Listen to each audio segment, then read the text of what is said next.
Every once in a while, you come across a story about a family that's just special. Today, we're going to dive into one of those. It's the story of a family that's like a mosaic, made up of 8 totally unique siblings. Each one is a world in themselves, but they're all held together by this invisible, unbreakable bond.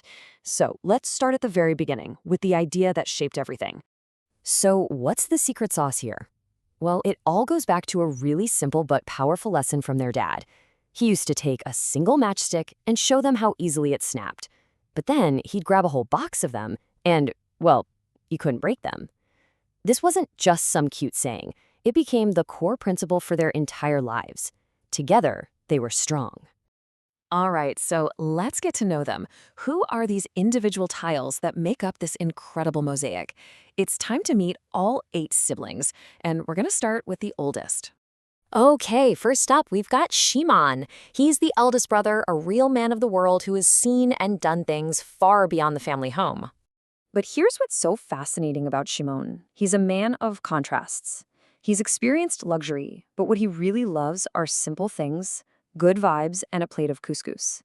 As the firstborn, he quietly took on the role of provider. He funded his siblings' education, helped the family get a bigger house, all of it behind the scenes. The younger kids never even knew there was a struggle. They only figured out much later that his silent strength was the reason they had such a stable foundation. Okay, next up is his sister Rita. And if Shimon is that quiet, steady rock, Rita, well, she's a whirlwind of energy, a total force of nature. I mean, this woman is always doing something. Creating, gardening, hosting parties, you name it. For years, she ran a kindergarten, and the kids she taught, who are all grown up now, still remember the stories she'd tell from their ancestral home. The word rest, it's just not in her vocabulary. Her husband, who's now retired, is apparently still waiting for the machine to finally slow down a bit. All right, now let's meet Levi, or Leon as some know him.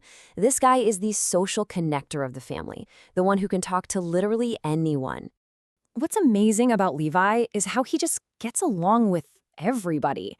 He could be chatting with some high society type one minute and the guy on the street the next. He's a total dreamer, an inventor, an author. His head is always full of big ideas. Now, they didn't always make him rich, but they definitely filled his life with passion. And for all his grand plans, his one big weakness, his mom's cookies. He could never say no to those. And then there's Miriam. If you had to describe her in just one word, it would absolutely be giving. Miriam is just one of those people with a backbone of steel. Super hardworking, And her home? It's basically Grand Central Station for the whole family. Kids, grandkids, great-grandkids. The table is always full. Nobody ever leaves her house empty-handed. For Miriam, giving isn't just something she does, it's who she is. It's how she shows her love.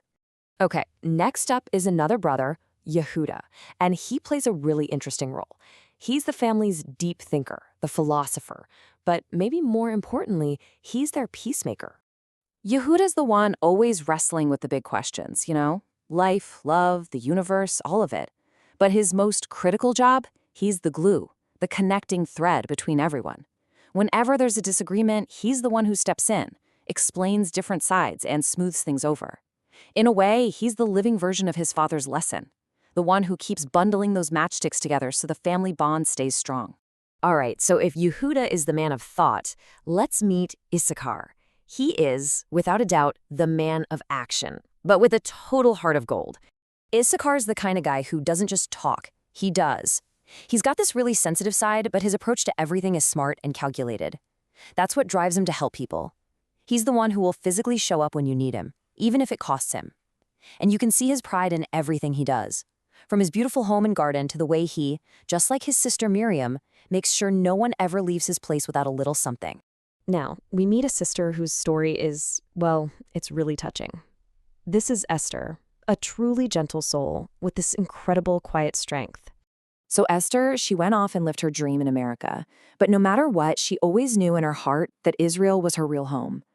She and her husband became very religious, but that never ever created a wall between them and the rest of the family. In fact, she said she always felt safest when she was with them. She just had this deep, quiet way of accepting life, never complaining, even when things got tough. And that brings us to the baby of the family, the youngest of all 8 siblings, Zvulun. You know how it is with the youngest. Zvulun sometimes thinks he's got it all figured out. He's this super talented, ambitious software expert. But what's really cool is that he's this perfect mix of modern-day thinking and this old traditional soul from his family's roots. It makes him a really unique bridge in the family. He's driven, smart, and he had a bond with his mom that was just beyond words. So, wow, there they are, 8 siblings. The traveler, the powerhouse, the dreamer, the giver, the philosopher, the doer, the gentle soul, and the whiz kid. They're all so different, right? It just makes you wonder, what on earth holds a mosaic like this together? Well, it's not just about sharing the same parents or last name. It's something way more active than that. It's this living, breathing harmony of love and just pure care. And I mean, this isn't some abstract idea. It's real. It's tangible. You see it in Yehuda, the philosopher who actively steps in to keep the peace. You see it in Zvulun, the youngest, who's now 70, by the way, lovingly looking after his older brothers, Levi, who's 83, and Issachar, who's 77. Despite all their differences, this constant, daily act of caring, that's the unbreakable thread in action. And when you take a step back and see the whole picture, all the pieces together, you start to notice a kind of harmony that just doesn't feel like an accident. Remember Esther? Her story has this incredible final chapter. So get this. Her parents were buried about 50 years ago. When Esther passed away in 2023, her one last wish was to be buried back in Israel as close as possible to them. Now, finding any open plot in that cemetery was a long shot. Finding one right next to them after 5 decades, people said it was impossible. And yet, a space was found, a single plot, waiting, right there beside her mother and father. And if that doesn't give you goosebumps, listen to this. It's one last little detail that feels like a wink from the universe. Their mother's name was Rachel. But check out the names of her sons: Shimon, Levi, Yehuda, Issachar, Zvulun. If you know your biblical stories, those are the sons of Leah, Rachel's sister. A non-accidental coincidence? You tell me. It really makes you think, doesn't it? It makes you look at your own life, your own family. In that big, beautiful mosaic of your own story, what are those non-accidental coincidences? What are those surprising threads of connection that hold it all together? It's definitely something worth thinking about.